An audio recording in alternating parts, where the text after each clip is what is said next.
5 podcast styles you can follow. Podcasts have been around for years. If you think its popularity is about to fizzle out soon, you're mistaken. The popularity of podcasting has been steadily growing every year. If you want to get in on the podcast gravy train, then stay tuned to this presentation to find out about the top styles you can follow for your own podcast. Let's begin. Number 1, the solo show. This podcast style is probably the easiest one to use when you're just starting out. Many podcasts are hosted by an individual. Solo hosts often use their name on the podcast show title, like John Smith's Awesome Podcast Show. Solo podcasts are also easy to produce. You don't need to wait for someone else to become available. You can simply record your episodes as and when you feel like it. The only downside is you'll probably run out of things to say much faster than if you're doing the show with someone else. Number 2, multi-host show. Many podcasts nowadays now follow this style. When you've got 2 or more people sharing ideas and thoughts, then there's less chance you'll run out of topics to talk about. You'll be able to present different ideas to your listeners. You can even agree to disagree on most topics to make your show interesting. Number 3, one-on-one interview. There are many benefits to interviewing other people on your show. 1, you don't have to do all the talking, so you can rest your vocal cords for a bit. And 2, your audience will have someone else to listen to other than you and your co-host. Another benefit is that your guests will be letting their followers know they've been interviewed on your show.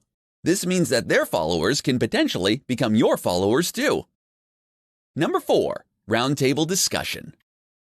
A roundtable or panel discussion is a lot of fun. You'll have different people chiming in with their opinions on different topics. Just make sure you put a time limit on the discussion because it's easy to get carried away when you're having a lot of fun with like-minded people.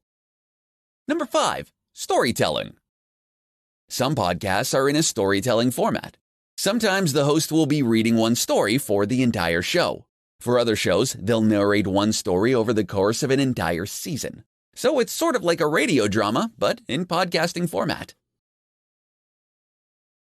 6 secret tricks to producing powerful podcast content.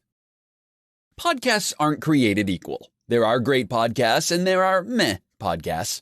Which one do you want to listen to every chance you get? Not the meh podcast, I'm sure. So, if you want your audience to stick around, then stay tuned to this presentation. Today, I'm going to share with you 6 secret tricks to producing powerful content for your podcast. Number 1, answer people's questions. People listen to your podcast because you promised to provide something of value to them. Or were you able to answer their all-important question, what's in it for me? If you want your listeners to keep on tuning into your upcoming episodes, then you need to find a way to keep on answering that question. Find out what they want to know and discover their pain points. Then talk about it on your podcast. Number 2, show people how to do things the right way. People love how-to tutorials. If you've got a podcast on making money online, then discuss specific methods and techniques to help people start earning money. Demonstrate your expertise by sharing the methods that worked for you. Of course, you don't necessarily need to give out all your secrets, but at least give them an overview to show them how to do things the right way. Number 3, be original and authentic. Many people listen to podcasts because they like the host's personality. If you sound like you're having fun and enjoying your show, then it's much easier for your listeners to hit that subscribe button.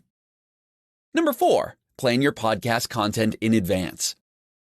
When you plan in advance, then you can basically tell your listeners what your next show is going to be all about. You can give them a quick background on your next topic to have them look forward to your next episode. Number 5, tell a story. Make your podcast engaging by sharing your personal stories or those of people you know. People may not remember specific methods and techniques, but they will most likely remember your stories. Number 6, add a call to action. Yes, your podcast needs to have a call to action as well. What do you want your listeners to do after listening to your show? Do you want them to subscribe to your email list? Do you want them to sign up for your online course? Don't leave your audience hanging. Make sure there's a call to action for each of your podcast episodes.